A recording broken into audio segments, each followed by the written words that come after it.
So I was going to control my presentation from my iPhone, but looks like that's not actually running. Or maybe it is. We'll give it a moment.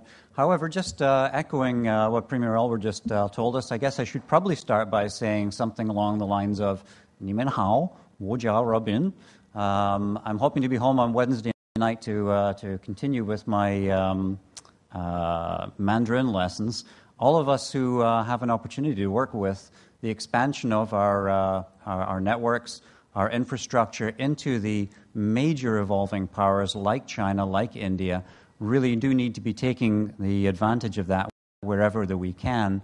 And certainly I'm trying to do my bit by making a very bad job of learning Chinese, but the effort does seem to be appreciated when doing business out there. So I still have no connection, so I'm going to ask the folks in the booth just to run things for me and run to my first slide. Which apparently is not going to happen because I messed them up. I should say this is not entirely their fault. I sort of threw an extra twist at them earlier, and there we go. So I think that as we look forward to the future, one of the things we have to do is look to the past and see just exactly how this country was built.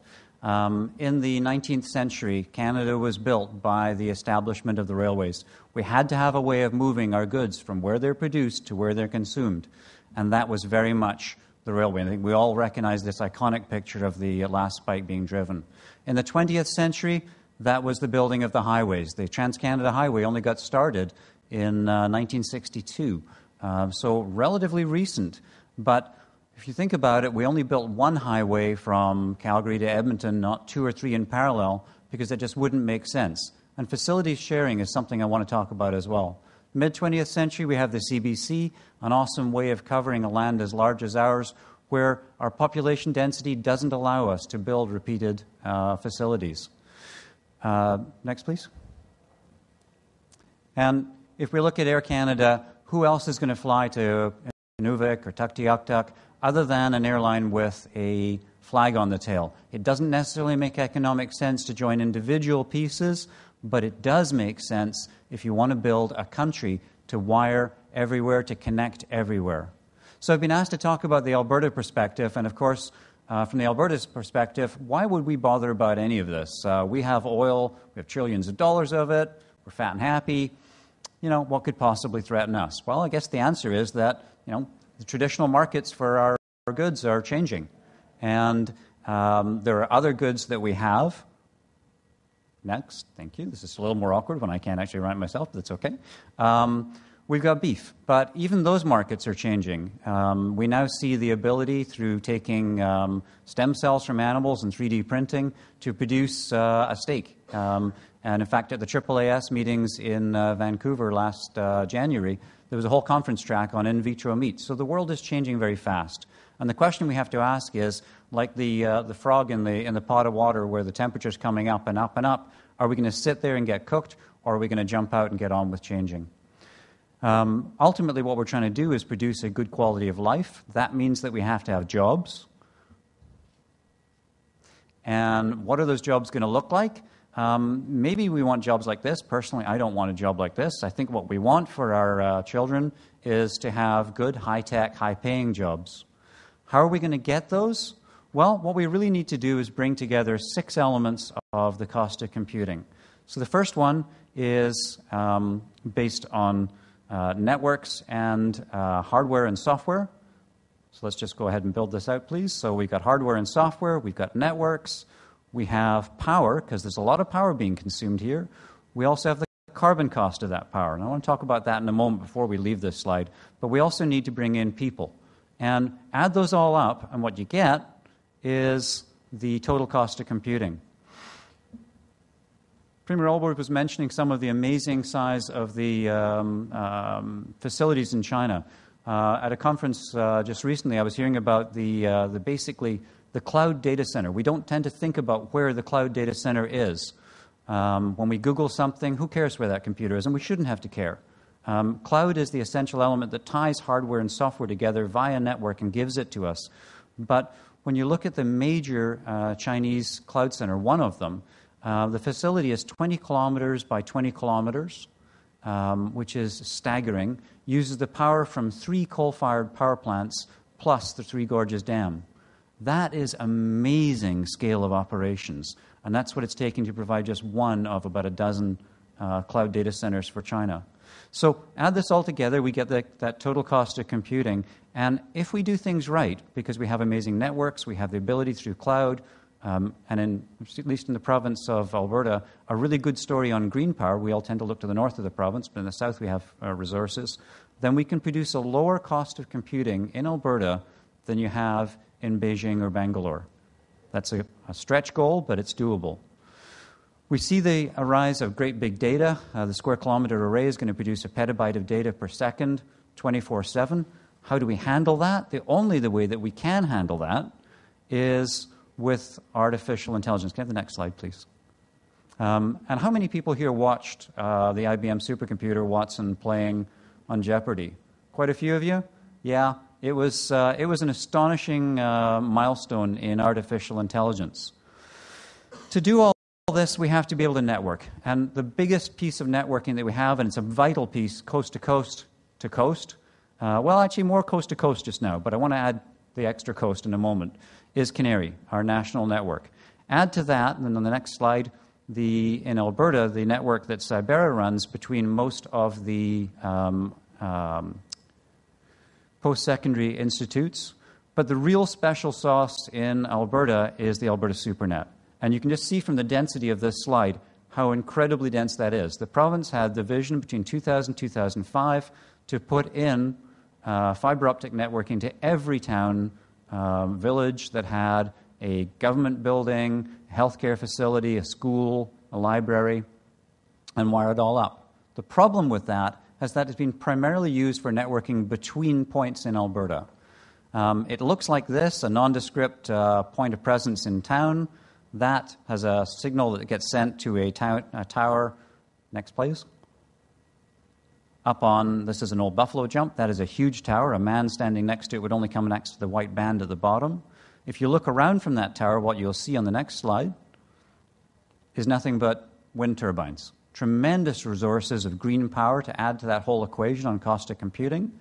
On the next slide, we can see that we also have hydro dams, but this hydro dam is producing 30 megawatts of power. The wind turbines in the south are producing 2 gigawatts of power, so lots and lots of green power. All of that power ends up at this substation, in this particular around Pincher Creek, where James Van Leeuwen calls home. James is in the audience today. Pincher Creek is a typical small town where the average age is going up and up and up. And if we look closely in the ditch here, what we see is a sign saying, "Caution buried fiber optic cable, Shaw." But there's not just one of these. On the next slide, we'll see that there are 4 of these markers in the ditch. So they all say caution buried fiber optic cable. One of them says Shaw, one's TELUS, one's Bell, one's the Alberta SuperNet, going right past the biggest source of green power in the province, right past a town that desperately needs to get involved in the digital economy going forward. Why would we build 4 lines in parallel? We don't build 4 highways, so what are we going to do about all this? What Cybera's done is we've connected a lot of these points together. And I'm going to stay on this slide for a moment, so don't rush me off this one. The connection points in the south, in the center, in the north of the province are now also connected to the SuperNet, working with the private operator of the SuperNet, Axia, and there's folks from Axia in the audience today, and tying together that network into internet exchange points. Initially, we went to Seattle, which connected us directly to Google, Microsoft, and YouTube. Through Canary peering, we're also now connected into Chicago, New York, Toronto. That has basically opened up a tremendous opportunity to really get the use out of the SuperNet. Because ultimately, who cares about networking? We all say networking is important, but it's what we do with the network that matters, not with the network itself. So we're focusing more and more on above-the-network services. What can we do to really improve the business development prospects of the province? And we're finding that that comes from doing things like helping to build industry clusters around environmental sensing, where we can see that the development of sensors as the base level that feed into databases, as the second level that feed into analytics, as the third level can inform policy at the top, allowing us to exploit major resources, the trillions of dollars that come from the oil sands in very environmentally conscious ways. Peter, when he was talking earlier, was talking about the transparency of the modern age. And yes, I'm out there tweeting away like crazy as well. But what we really want is for all of us to be as transparent as possible. Open data, open government, open source. And so by making all of this data available from thousands of sources, we can tie it all together. We can show that through openness, through services on top of our network, which is now ubiquitous. We can drive industry clusters, drive the economy. Let's jump to the next slide. Please. Thank you. So we're building clouds as well on top of the network. With Canary, we're building the cloud for industry on the next slide. We're also building for education, doing shared services around learning management systems for our universities and around the virtual computer lab software is one of the systems we're using to provide virtual desktops so that if you're a student today in Edmonton taking an economics class, you'll be spinning up the VM that you're using off Cybera servers in the south of the province, in the south because that's close to the core sources of green power. And on the next, and then we're already there. And we're also engaging small towns. So we've engaged the small town of Vulcan in the south of the province, 2,000 people, and seeing what happens if we provide all-you-can-eat, on-demand computing to a small town. We're also engaging through the Oil Sands Leadership Initiative a small First Nations community called Janvier in the north, just south of Fort McMurray, where they have no roads, no running water, and yet there's a project underway to look at the feasibility of supplying fiber to the home in that small town that has no roads and running water. I think that's really pushing the envelope, and I'm proud to be part of it. Again, James can talk a little bit about that. Ultimately, these clouds grow and become a utility, and no province, no state, no country worldwide has provided utility computing to their populace. Networking, yes, nobody has provided computing. And the astonishing things that happen when you can provide computing really would make your head spin. And if I had a longer time today, I would talk more about it, but catch me on the break. Let's look at the next slide. Because one of the things that happens once you do that is that you have excess capacity. And unlike Amazon, who sold off their excess capacity, making the cloud industry that we know today come into being, if a province has a provincial utility and they have excess capacity when most of their people are asleep, that can drive the economy because that excess can be used to lure, to attract businesses into the province who are in the business of big data, in the business of big data analytics. As they arrive, next slide, more and more of those companies increase the tax base. That increases the size of the utility. As the utility increases, it attracts more. You've started a virtuous cycle. So let me quickly finish on a couple of points about where this goes. In terms of the national footprint, we think about taking it beyond just Alberta and look at what this means for our north. Because we've talked about how we built Canada with our railways and our railroads.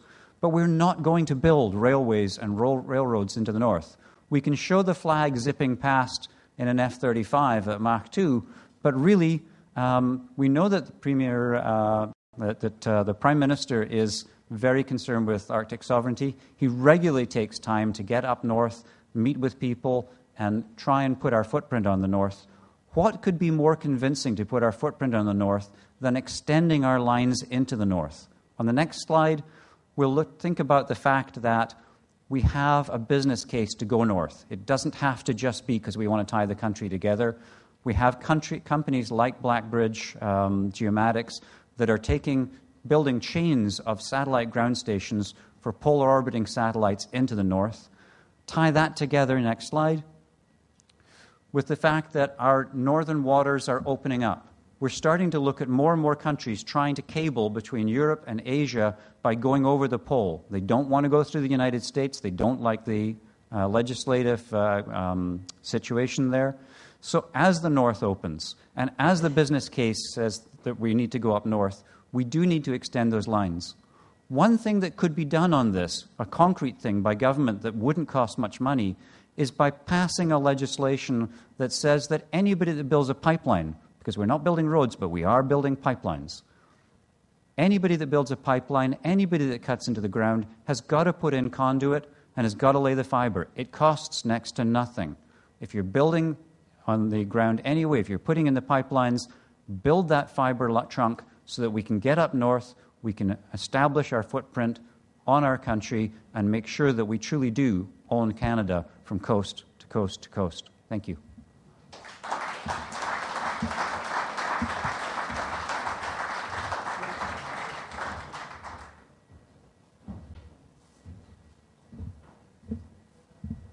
That was a great presentation. I just want to highlight one comment that Robin made. He showed the picture of 4 different cables all going side by side and touched on the fact that, like, why do we do that? I always like to say